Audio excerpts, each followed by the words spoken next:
नमस्कार दोस्तों, स्वागत है आपका अपने यूट्यूब चैनल एग्ज़ाम अपडेट में।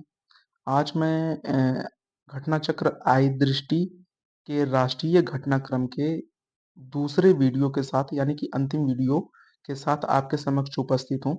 जैसा कि आपने पहले वीडियो में देखा कि लगभग 25 आर्टिकल्स को कंप्लीट करा दिया गया तथा नेक्स्ट जितने भी आर्टिकल बचे हैं उसे सेकंड वीडियो में कंप्लीट कराया जाएगा। तो चलिए बिना समय गंवाए स्टार्ट करते हैं। 27वां आर्टिकल है दिबांग बहुउद्देशीय जल विद्युत परियोजना। इसके बारे में हम देखते हैं। यह जो परियोजना है यह 28,880 मेगावाट की परियोजना है, ठीक है। तथा एनएचपीसी के द्वारा यह योजना संचालित की जा रही है, ठीक है। कंक्रीट निर्मित जो है लगभग यह डैम बनेगा लगभग 278 मीटर या ऊंचा कंक्रीट निर्मित ग्रेविटी डैम है, ठीक है। और रोलर कम्पैक्ट कंक्रीट डैम इसे हम कह सकते हैं। यह लगभग 5 लाख क्यूबिक मीटर इसकी जो कैपेसिटी क्षमता है। इसके फायदे कौन-कौन से हैं? याद रखिए जो दिबांग बहुउद्देशीय जल विद्युत परियोजना इसके फायदे क्या हैं? तो बाढ़ से इससे बचत होगी, साथ ही साथ इलेक्ट्रिसिटी इसमें प्रोड्यूस किया जाएगा तथा जो इलेक्ट्रिसिटी प्रोड्यूस की जाएगी उसका लगभग 12% हिस्सा अरुणाचल प्रदेश को दिया जाएगा, ठीक है। और जो एमपी लैंड से लगभग 1% जो हिस्सा है, जो फ्री बिजली है, वो वहाँ के स्थानीय लोगों को दी जाएगी जो इस परियोजना से प्रभावित हुए, ठीक है? उन्हें इसका फ्री में लाभ दिया जाएगा। विश्व का सबसे बड़ा संचालित जल विद्युत संयंत्र जो है, यह चीन के थ्री गार्जन्स संयंत्र है, जिसकी जो क्षमता है वो 22.5 गीगावाट है, ठीक है? यह सबसे बड़ा विश्व का संचालित जल विद्युत संयंत्र है। नेक्स्ट आर्टिकल हम देखते हैं, सेला सुरंग राष्ट्र को समर्पित किया गया। सेला सुरंग के बारे में हम जान लेते हैं। बॉर्डर रोड ऑर्गेनाइजेशन द्वारा इसे निर्मित किया गया है तथा यह प्रोजेक्ट वर्तक के तहत इसका निर्माण किया जा रहा है। सेला सुरंग किसे किसे जोड़ेगा? तो याद रखिए तेजपुर से तवांग को जोड़ेगा, ठीक है। असम के तेजपुर से जो अरुणाचल प्रदेश का तवांग है, इन दोनों को आपस में जोड़ेगा। विश्व की सबसे लंबी द्विलीन सुरंग सुरंग है यह, ठीक है। और यह लगभग 13,000 फीट पर यह बनाई जा रही है, 13,000 फीट की ऊंचाई पर। सेला सुरंग की बात करें तो इंटरनेशनल बुक ऑफ ऑनर में इसे शामिल किया गया है। सबसे ऊंचा मल्टी स्पैन पुल है, ठीक है। जो सबसे ऊंचा मल्टी स्पैन पुल है वो कहाँ स्थित है? लद्दाख के ब्राउंगशा पुल जो है, यह सबसे ऊंचा मल्टी स्पैन पुल है, ठीक है। और यह स्योक नदी पर स्थित है। कौन किस नदी पर स्थित है? स्योक नदी पर स्थित है। नेक्स्ट, शौर्य की प्रतिमूर्ति स्टैचू ऑफ वेलोर, ठीक है। लचित बोरफुकन ये कौन थे? तो ये थे अहोम साम्राज्य के शाही सेनापति, ठीक है। सरायघाट के जो युद्ध है 1671 में सरायघाट का युद्ध लड़ा गया था और औरंगजेब की शाही सेना को लचित बोरफुकन ने पराजित किया था।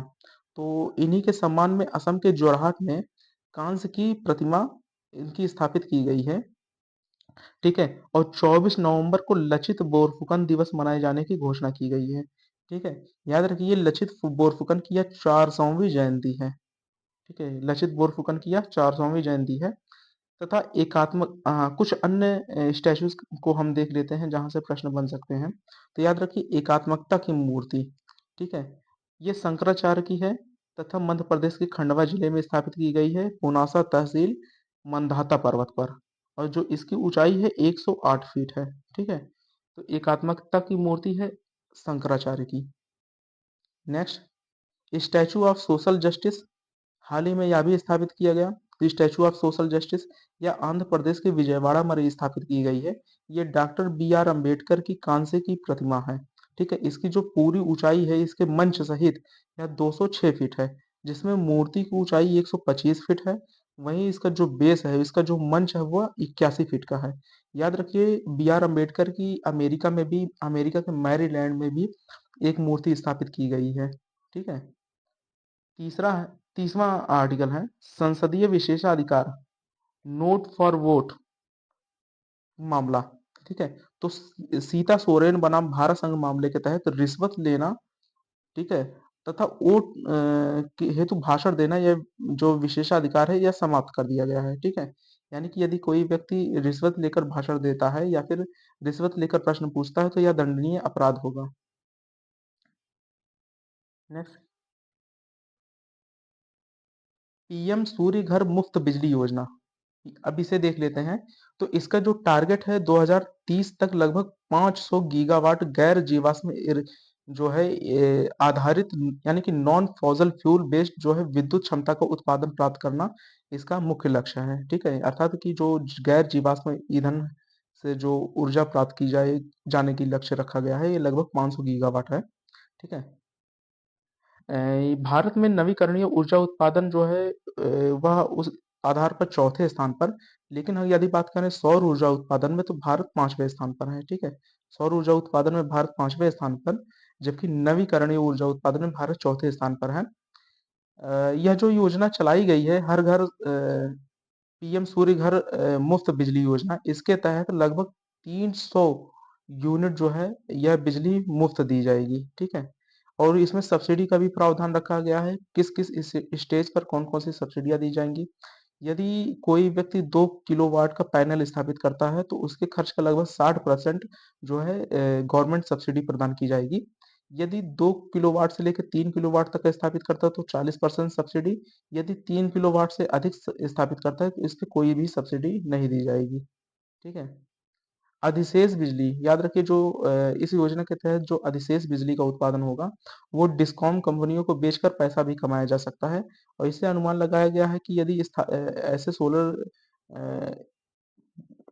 संयंत्रों को स्थापित करेंगे तो लगभग 15,000 से लगभग 18,000 रुपए एनुअली जो है वह इनकम होने का उम्मीद जताई जा रही है। नेक्स्ट है नेक्स्ट है बोइंग सुकन्या कार्यक्रम। अब यह क्या है? बोइंग जो है यह अमेरिकी विमान निर्माता कंपनी है, और हाल ही में बोइंग ने बेंगलुरु में अपना जो है यह संयंत्र खोला है। Boeing India engineering and technology जो है यह संयंत्र कहाँ पे स्थापित किया गया है? बेंगलुरु में स्थापित किया गया है। याद रखिए 2023 में जो पीसीएस के क्वेश्चन आया था उसमें पूछा गया था कि एचएएल ने अपना हेलीकॉप्टर निर्माण संयंत्र कहाँ स्थापित किया गया है। तो एचएएल हिंदुस्तान एरोनॉटिकल लिमिटेड ने अपना जो हेलीकॉप्टर निर्माण संयंत्र है यह तुमकुर कर्नाटक में स्थापित किया था। तो याद रखिए नेक्स्ट क्वेश्चन ये भी बन सकता है कि बोइंग ने अपना हेडक्वार्टर कहाँ स्थापित किया। तो बोइंग ने बेंगलुरु में अपना हेडक्वार्टर स्थापित किया है, ठीक है। अब यह जो बोइंग सुकन्या कार्यक्रम है इसके तहत क्या योजनाएं हैं, क्या कार्यक्रम इसके तहत लॉन्च किया गया। तो याद रखिए science and technology engineering and mathematics for women stem योजना के तहत तथा स्वाति पोर्टल, इसके तहत जो महिलाओं में शिक्षा कार्यक्रमों को तथा उनके स्वरोजगार कार्यक्रमों को आगे बढ़ाने के लिए यह बोइंग इंडिया की एक पहल है, ठीक है। स्वाति पोर्टल का पूरा नाम क्या है? तो याद रखिए स्वाति पोर्टल का पूरा नाम है साइंस फॉर वुमेन एक टेक्नोलॉजी एंड इनोवेशन, ठीक है। यह स्वाति पोर्टल का पूरा नाम है। 34वां देखते हैं चुनावी बॉन्ड योजना, ठीक है। चुनावी बॉन्ड योजना क्या है? तो चुनावी बॉन्ड को हाल ही में सुप्रीम कोर्ट द्वारा असंवैधानिक घोषित कर दिया गया। खरीदने वालों जो चुनावी बॉन्ड होते हैं उसमें खरीदने वालों का नाम नहीं होता, ठीक है, इंगित नहीं होता। यह कॉरपोरेट निकाय भी खरीद सकते हैं। ऐसा माना जाता है कि चुनाव को पारदर्शी बनाने हेतु इसे असंवैधानिक घोषित किया जाना आवश्यक था, ठीक है। क्योंकि यदि असंवैधानिक नहीं घोषित किया जाता तो जो छोटे दल हैं उनका अस्तित्व समाप्त हो जाता। क्योंकि जो छोटे दल हैं, स्थानीय दल हैं, वो उतने ज्यादा विख्यात नहीं है जितने कि बड़े दल हैं। ऐसे में बड़े दलों के पास फंडिंग भी उपलब्ध होती, उनके पास man power and money power दोनों होता, और छोटे दल इससे वंचित रह जाते। तो इससे माना जाता है कि एक पारदर्शी लोकतंत्र स्थापित करने में सहायता नहीं मिल पाती। तो इसके तहत यह असंवैधानिक घोषित किया गया। इसके कुछ महत्वपूर्ण पहलुओं पर नजर डालते हैं। जो चुनावी बॉन्ड है वो कितने कितने रुपए तक के जारी किए जा सकते थे? याद रखिए 1,000 रुपए, 10,000 रुपए, 1 लाख, 10 लाख और अधिकतम 1 करोड़ रुपए तक यह चुनावी बॉन्ड खरीदे जा सकते थे। यदि कोई व्यक्ति या कोई संस्था चुनावी बॉन्ड खरीदती है और 15 दिनों के भीतर उसे जमा नहीं करती तो उसे यदि नहीं भुनाया जाता तो वह पीएम केयर फंड में वह सारी की सारी धनराशि चली जाती। ठीक है। सुप्रीम कोर्ट का वक्तव्य क्या था इसके संदर्भ में? कंपनी अधिनियम 2013 की धारा 182 क्लॉज 1 के में संशोधन के माध्यम से राजनीतिक दलों को असीमित कॉर्पोरेट वित्त पोषण संविधान अनुच्छेद 14 का उल्लंघन करता है। ठीक है। अनुच्छेद 14 का उल्लंघन करता है। विधि के समक्ष समता एवं विधियों का समान संरक्षण इसका उल्लंघन करता था। इसके तहत जो है सुप्रीम कोर्ट ने इसे असंवैधानिक घोषित कर दिया। नेक्स्ट, चुनावी बॉन्ड में धन प्राप्त करने का क्रम। तो याद रखिए कौन किस पार्टी ने सबसे अधिक धन प्राप्त किया, इसका क्रम देख लेते हैं। सबसे ज्यादा जो धन प्राप्त हुआ लगभग 6,000 करोड़ रुपए, वह बीजेपी भारतीय जनता पार्टी को प्राप्त हुआ। दूसरे स्थान पर अखिल भारतीय तृणमूल कांग्रेस जो कि ममता बनर्जी जी की पार्टी है वो रही। तीसरे नंबर पर भारतीय राष्ट्रीय कांग्रेस ने इसमें धन प्राप्त किया। इसके बाद भारत राष्ट्र समिति द्वारा समिति को यह धन प्राप्त हुआ। पांचवें स्थान पर जो है पीएम चुनावी बॉन्ड से बीजेडी यानी बीजू जनता दल ने प्राप्त किया। तो याद रखिए सबसे ज्यादा जो चुनावी बॉन्ड से धन प्राप्त हुआ बीजेपी को प्राप्त हुआ, जिसके बाद तृणमूल कांग्रेस यानी ममता बनर्जी जी की पार्टी को प्राप्त हुआ, तथा तीसरे नंबर पर भारतीय राष्ट्रीय कांग्रेस को धन प्राप्त हुआ। सबसे ज्यादा चुनावी बॉन्ड किसे दिया गया? तो याद रखिए सबसे ज्यादा चुनावी बॉन्ड किसने दिया? तो यह एक कंपनी है future gaming and hotel services private limited. इसने लगभग 1386 करोड़ रुपए का चुनावी बॉन्ड जमा किया। ठीक है। Future gaming and hotel and services private limited ने 1386 करोड़ रुपए का इसमें चुनावी बॉन्ड दिया है। दूसरे स्थान पर कौन सी रही कंपनी? याद रखिए मेधा इंजीनियरिंग इंफ्रास्ट्रक्चर लिमिटेड जो है यह सेकंड स्थान पर सबसे ज्यादा चुनावी बॉन्ड देने वाली कंपनी। ठीक है। नेक्स्ट है भारत रत्न पुरस्कार। 5 व्यक्तियों को भारत रत्न पुरस्कार दिया गया, जिनमें 4 व्यक्ति जो है वो मरणोपरांत हैं। वहीं एक व्यक्ति जो है लाल कृष्ण आडवाणी जी, जो कि भारतीय जनता पार्टी के संस्थापक भी रहे हैं। इन्हें जीवित तौर पर पुरस्कार या सम्मान प्रदान किया गया। तो जो मरणोपरांत किसे किसे दिया गया है, यानी एक कर्पूरी ठाकुर जी को जो कि बिहार के पूर्व मुख्यमंत्री रह चुके हैं। चौधरी चरण सिंह जी को जो कि भारत के पूर्व प्रधानमंत्री भी रह चुके हैं। पीवी नरसिम्हा राव, ये भी भारत के जो आर्थिक सुधारों के जन्मदाता माने जाते हैं, तथा ये भी भारत के प्रधानमंत्री रह चुके हैं। एम एस स्वामीनाथन हरित क्रांति के जनक रह चुके हैं।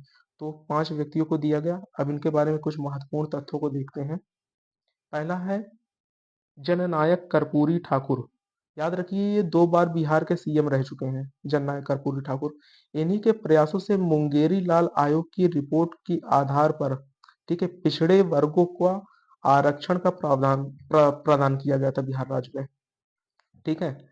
इनके सम्मान में एक ट्रेन भी चलाई जाती है जननायक एक्सप्रेस, यह दरभंगा से अमृतसर तक चलती है। जो दूसरा पुरस्कार दिया गया वो लालकृष्ण आडवाणी जी को दिया गया। 2002 से लेकर 2004 तक ये भारत के उप प्रधानमंत्री के पद पर सुशोभित रहे। तथा चौधरी चरण सिंह को भी पुरस्कार दिया गया। ये उत्तर प्रदेश के 2 बार सीएम भी रह चुके हैं, व 1 बार प्रधानमंत्री भी रह चुके हैं।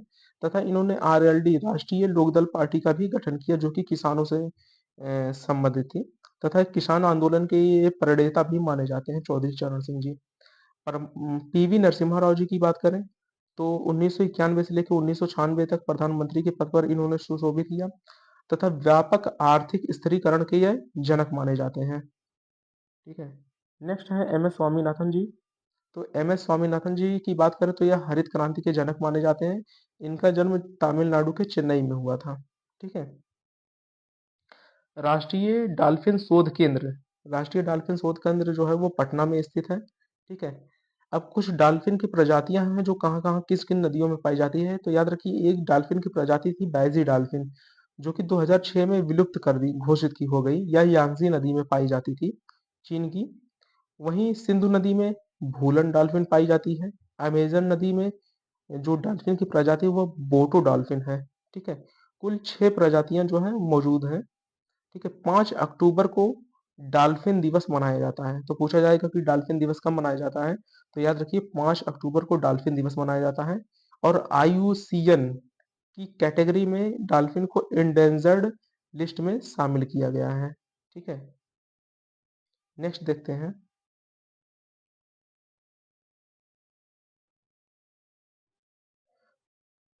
यदि हम बात करें वन्यजीव संरक्षण अधिनियम के तहत इसे डॉल्फिन को किस श्रेणी में शामिल किया गया, तो याद रखिए वन्यजीव संरक्षण अधिनियम 1971 के तहत श्रेणी वन में शामिल किया गया है। नदी डॉल्फिन के संरक्षण हेतु वैश्विक घोषणा जो है वो कोलंबिया के बोगोटा में की गई थी। ठीक है। मत्स्य किसान समृद्धि सह योजना, तो इसके बारे में देख लेते हैं कि इसके तहत लगभग 250 करोड़ रुपए का निवेश जो है मत्स्य पालन में किया गया। ठीक है। ब्लू रिवोल्यूशन को आगे बढ़ाने के लिए 5 वर्षों की अवधि हेतु इसे संचालित किया जाएगा। प्रधानमंत्री मत्स्य संपदा योजना जो है ये कब संचालित की गई, तो प्रधानमंत्री मत्स्य संपदा योजना ये 10 सितंबर 2020 को संचालित की गई। ठीक है। इस योजना को लॉन्च किया गया था। नेक्स्ट है उत्तराखंड में समान नागरिक संहिता। याद रखिए पहले गोवा राज्य ने समान नागरिक संहिता कॉमन सिविल कोड की घोषणा की थी। अब उत्तराखंड जो है कॉमन सिविल कोड की घोषणा करने वाला दूसरा राज्य बन चुका है। ठीक है। 37वां आर्टिकल है श्री राम जन्मभूमि मंदिर का प्राण प्रतिष्ठा समारोह। इसमें जो इसके मुख्य यजमान थे वो प्रधानमंत्री श्री नरेंद्र मोदी जी थे। मूर्ति का निर्माण जो है वो 2.5 यानी लगभग 2.5 अरब वर्ष पूर्व ग्रेनाइट पत्थर से किया गया है तथा इस मूर्ति का जो वजन है वो लगभग 200 किलो है। ठीक है। यदि हम ऊंचाई की बात करें तो इसकी ऊंचाई 4.24 फीट है। 5 वर्ष ये जो मूर्ति बनी हुई है श्री राम जी की, ये 5 वर्ष के बालकालीन राम जी की मूर्ति है। ठीक है। तथा इस मूर्ति के जो मूर्तिकार है वो है अरुण योगी राज। ठीक है।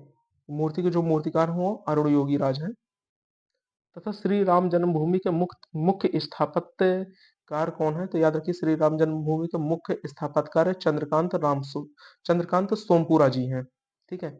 श्री रामनवमी को जो है सूर्य तिलक किया गया। ठीक है।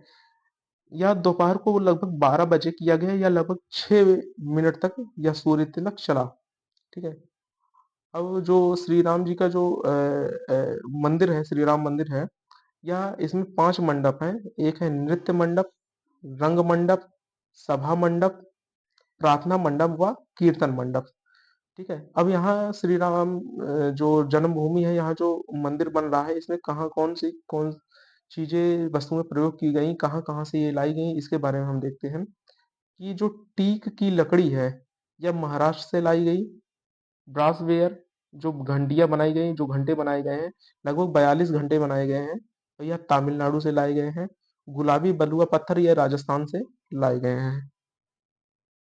नेक्स्ट, अटल बिहारी वाजपेयी शिवड़ी नाहवा सेवा अटल सेतु, भारत का सबसे लंबा यह सी ब्रिज है। ठीक है, अटल सेतु। और भारत का सबसे लंबा समुद्र सेतु है। ठीक है, यह सबसे लंबा समुद्र सेतु है। आपदा प्रतिरोधी है, यानी कि इसे भूकंप रोधी भी बनाया गया है।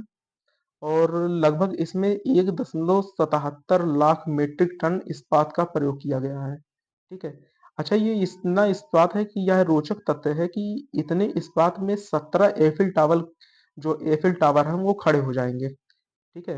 या फिर अगर हम हावड़ा सेतु की बात करें जो कि पश्चिम बंगाल में स्थित है, लगभग 4 हावड़ा सेतु का इसमें निर्माण हो जाएगा। इतना ज्यादा स्टील का इसमें निर्माण किया गया है। यह 18,000 करोड़ रुपए का प्रोजेक्ट था और जापान इंटरनेशनल कॉरपोरेशन लिमिटेड के 80% इसमें वित्त पोषण कर रही है। ठीक है। जबकि 20% वित्त पोषण केंद्र और राज्य दोनों मिलकर कर रहे हैं। ठीक है। स्वच्छ जल सर्वेक्षण 2023 की देखते हैं, तो 1 लाख से अधिक, ठीक है, जनसंख्या में 7वीं बार इंदौर और सूरत दोनों क्रमशः पहले स्थान पर आ गए हैं। याद रखिए आपकी बार इंदौर और सूरत दोनों क्रमशः दोनों पहले संयुक्त रूप से पहले स्थान पर है। ठीक है। यदि हम बात करें 1 लाख से कम आबादी की, तो महाराष्ट्र का सासवाड़ जिला जो है यह पहले स्थान पर है। स्वच्छ सर्वेक्षण में शीर्ष राज्य की बात करें तो महाराष्ट्र। ठीक है, महाराष्ट्र पहले स्थान पर। याद रखिए मध्य प्रदेश को नहीं लगाना है। स्वच्छ सर्वेक्षण में जो सर्वश्रेष्ठ राज्य है वो महाराष्ट्र है। अब बात करते हैं उत्तर प्रदेश की चौथा स्थान है, तो उत्तर प्रदेश का 9वां स्थान है। गंगा शहरों की बात करें तो सबसे स्वच्छ गंगा शहरों में वाराणसी पहले स्थान पर, दूसरे पर प्रयागराज, वहीं तीसरे पर बिजनौर है। 1 लाख से अधिक जनसंख्या वाले शहरों की बात करें तो नोएडा 14वें स्थान पर है, वहीं लखनऊ 44वें स्थान पर है। वाराणसी 41वें स्थान पर, वहीं गाजियाबाद 38वें स्थान पर है। नेक्स्ट देखते हैं, नमो दीदी, नमो ड्रोन दीदी पहल, ठीक है। इसके तहत 15,000 ड्रोनों का वितरण किया जाएगा, जिसमें 500 ड्रोन जो है वो ड्रोन कंपनियों द्वारा वितरित किया जाएगा, जबकि 14,500 ड्रोन या सरकार के द्वारा वितरित किया जाएगा। इसका जो उद्देश्य है, स्वयं सहायता समूह की महिलाओं को प्रशिक्षण प्रदान करना तथा उसे स्वावलंबन हेतु प्रेरित करना है, ठीक है। इसमें जो एक ड्रोन है उसकी जो कीमत है वो 8 लाख रुपए है। नेक्स्ट, प्रधानमंत्री जनधन योजना, यह योजना क्या है? तो याद रखिए, नवंबर 2023 को यह योजना लॉन्च की गई थी झारखंड के खूंटी जिले से, ठीक है। जनजातीय आबादी भारत में जो है उसकी जनसंख्या लगभग 10.45 करोड़ है। लगभग 75 समुदायों को विशेष रूप से संवेदनशील यानी पीवीटीज ग्रुप में शामिल किया गया है, ठीक है। और 15 नवंबर को जनजातीय गौरव दिवस मनाया जाता है। यह बहुत ही इंपॉर्टेंट फैक्ट है कि जनजातीय गौरव दिवस कब मनाया जाता है, तो याद रखिए, जनजातीय गौरव दिवस मनाया जाता है 15 नवंबर को। 11 महत्वपूर्ण क्षेत्र जो हैं, ठीक है, इनमें यह निर्माण, जैसे पक्का घर का निर्माण, सड़क कनेक्टिविटी उपलब्ध कराना, पाइप से जलापूर्ति, स्वच्छ जलापूर्ति प्रदान करना, जनजातीय क्षेत्रों का उत्थान करना, किस प्रकार से वहाँ पे रोजगार के अवसर उपलब्ध कराए जाएंगे, वहाँ पे इंफ्रास्ट्रक्चर डेवलपमेंट किया जाएगा, वहाँ पे पर्यटन की गतिविधियों को बढ़ावा दिया जाएगा, ठीक है। इसका मुख्य उद्देश्य है, ठीक है। और information education and communication ICE का मुख्य पहल है। नेक्स्ट देखते हैं, मेरा युवा भारत, माई युवा भारत पहल।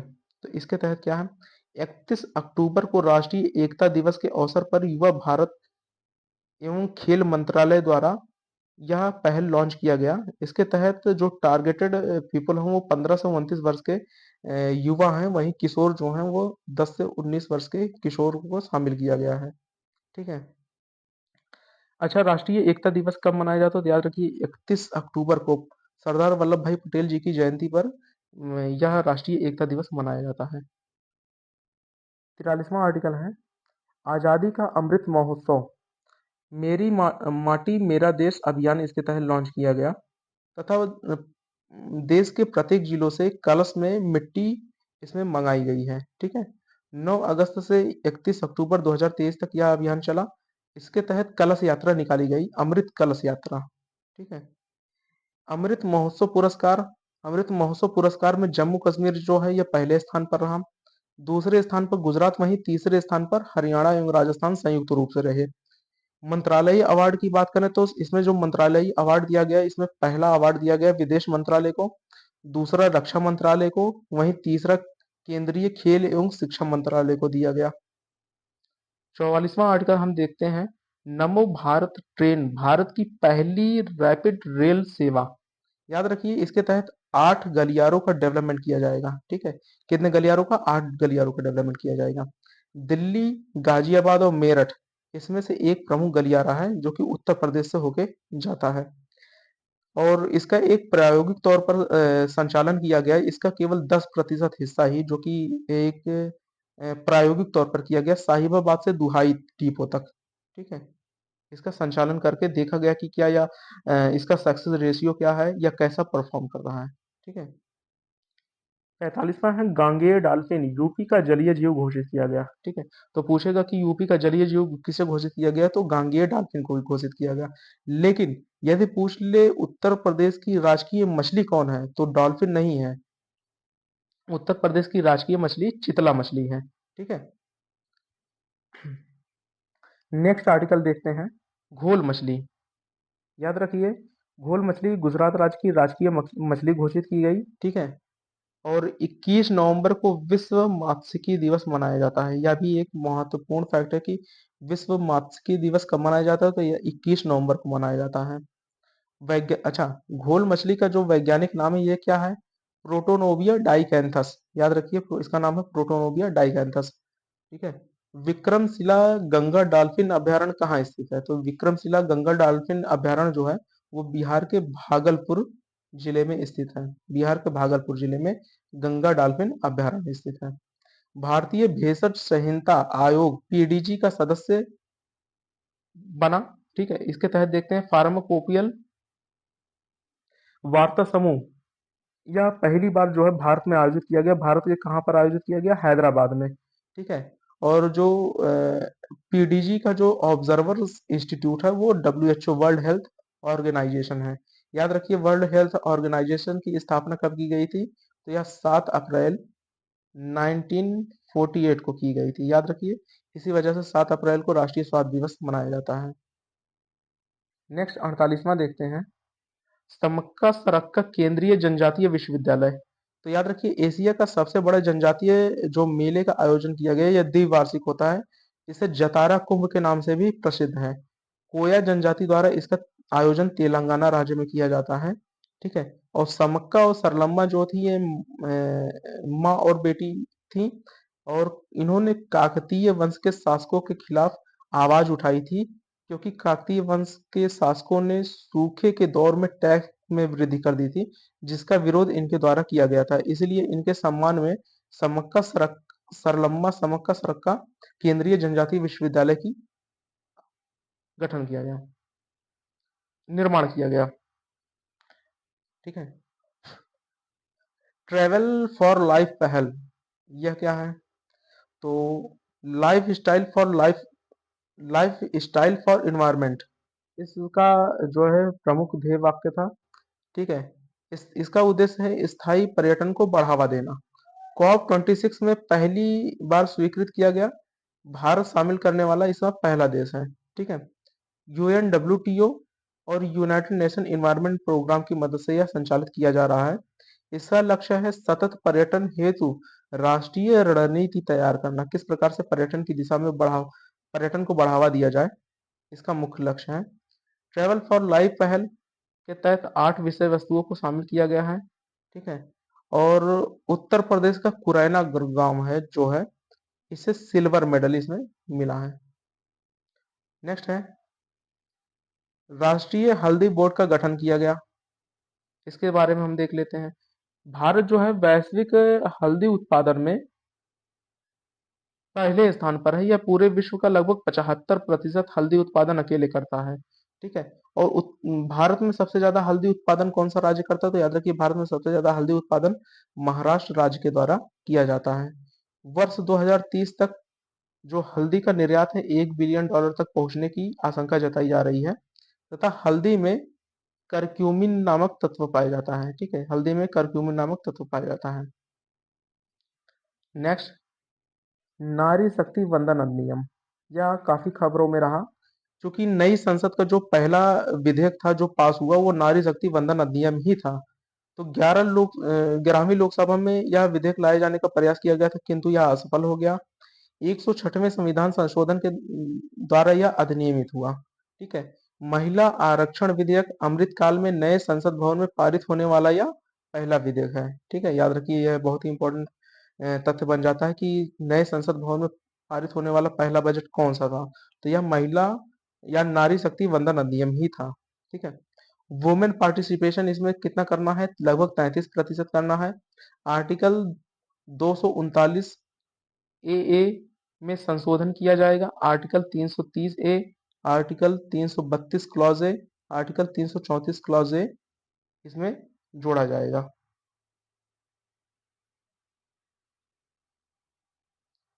नेक्स्ट देखते हैं, पीएम विश्वकर्मा योजना। याद रखिए, इसके जो नोडल एजेंसी है यह एमएसएमई मंत्रालय है। ठीक है। इसका जो टैग लाइन है, सम्मान, सामर्थ्य एवं समृद्धि है। ठीक है। तो पीएम विश्वकर्मा योजना की जो टैग लाइन है, सम्मान, सामर्थ्य एवं समृद्धि है। 18 पारंपरिक व्यवसायों को इसमें शामिल किया गया है, जिसमें बढ़ईगिरी, दस्तकारी, बर्तन बनाने वाले उद्योग, इसके साथ साथ अनेकों जो परंपरागत उद्योग हैं इसमें शामिल किए गए हैं। और पीएम विश्वकर्मा योजना के तहत इसमें एक आईडी भी बनाई जाएगी। ठीक है। इसमें पीएम विश्वकर्मा योजना के तहत इसमें टूल किट प्रदान किया जाएगा, जिसके तहत जो परंपरागत व्यवसायी हैं, परंपरागत व्यवसायी अपने जो व्यापार है, अपने कार्यों को आगे बढ़ा सकेंगे, उसमें उसे और भी उन्नत कर सकेंगे। तो इसका यह प्रमुख लक्ष्य है पीएम विश्वकर्मा योजना का। आयुष्मान भारत, आयुष्मान भवा योजना, यह क्या है?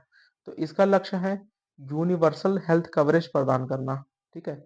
यूनिवर्सल हेल्थ कवरेज यानी सभी तक स्वास्थ्य सुविधाओं को मुहैया कराना इसका प्रमुख लक्ष्य है। इसके 4 पिलर हैं। देखते हैं, पहला है स्वास्थ्य एवं कल्याण केंद्र, दूसरा है पीएम जन आरोग्य योजना, तीसरा है प्रधानमंत्री आयुष्मान भारत अवसंरचना मिशन, वहीं चौथा है PM Ayushman Bharat digital mission, ठीक है?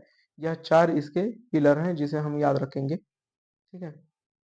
नेक्स्ट, इसके 3 प्रमुख घटक कौन-कौन से हैं? तो याद रखिए, पहला है आयुष्मान आपके द्वार 3.0, इसका एक प्रमुख घटक है। आयुष्मान मेला व आयुष्मान सभा, इसके 3 प्रमुख घटक हैं, ठीक है? नेक्स्ट देखते हैं लास्ट आर्टिकल। सांची भारत का पहला सौर शहर घोषित किया गया, ठीक है? तो भारत का पहला सौर शहर किसे घोषित किया गया? सांची को, ठीक है? अगर हम बात करें भारत का पहला सौर ऊर्जा संचालित गांव कौन है? तो याद रखिए, गुजरात का जो मोढेरा गांव है, ठीक है? यह 24 गुणे 7 यानी कि सातों दिन चौबीसों घंटे यह सौर ऊर्जा से संचालित होने होने वाला पहला गांव बन गया है, ठीक है? तो इस प्रकार से यह 3 स्टार आर्टिकल्स है जहाँ से एग्जाम में क्वेश्चन जरूर बन सकते हैं, क्योंकि भारत नवीकरणीय ऊर्जा की दिशा में नए नए आयामों को गढ़ रहा है तथा इंटरनेशनल सोलर अलायंस का भी गठन भारत के द्वारा किया गया है। तो ऐसे में सौर ऊर्जा से संबंधित जितने भी प्रश्न हैं वो हमारे फ्यूचर एग्जाम्स के लिए अत्यंत महत्वपूर्ण हो जाते हैं। इस प्रकार हम देखते हैं कि हमारे जो राष्ट्रीय घटनाक्रम है उसके सारे आर्टिकल को हमने संक्षेप में कंप्लीट करने की कोशिश की। आशा करते हैं कि आपको यह वीडियो अच्छा लगा होगा। अगर आपको यह वीडियो अ, अच्छा लगा तो आप ज़रूर सब्सक्राइब करें, शेयर करें, कमेंट करें तथा किस प्रकार से इम्प्रूव किया जा सकता है उसे भी ज़रूर बताएं। हम अपने नेक्स्ट वीडियो में उसे इम्प्रूव करने की पूरी कोशिश करेंगे। इसी के साथ मिलते हैं नेक्स्ट वीडियो में। Thank you so much.